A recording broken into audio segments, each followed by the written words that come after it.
байцгаана уу? Тэгээд би болохоор энд ингээд англи хэл сурж байгаа. Тэгээд та нар ч гэсэн надтай хамт суралцаарай. Тэгээд өчигдөр үзсэн өмнө нь үзсэн хичээлүүдээ үргэлжлүүлээд дараач хичээлдээ орцгоё.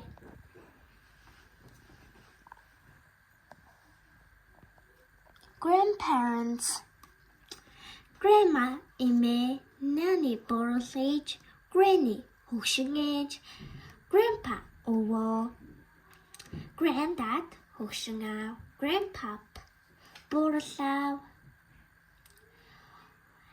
auntie анаа, aunt аваг ээж, uncle аваг ах, father эцэг, dad аав, mom ээж,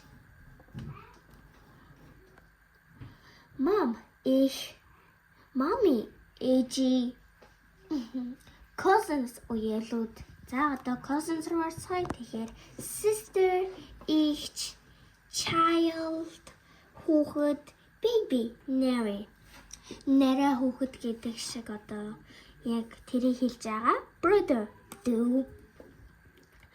Одоо son хүү, daughter охин, children хүүхдүүд. За тэгээд энд байгаа and this is siblings. Эдрийг одоо хэлэхээр sibling гэж дуудана. Нэг өсөндөө эгч дүүс, ах дүүс гэх мэтчлэн. За тэгвэл энэ доор нэг асуултууд байна. Энд гэр бүлээсээ асуугаа. Тэгээд яг чи олоорой заяа.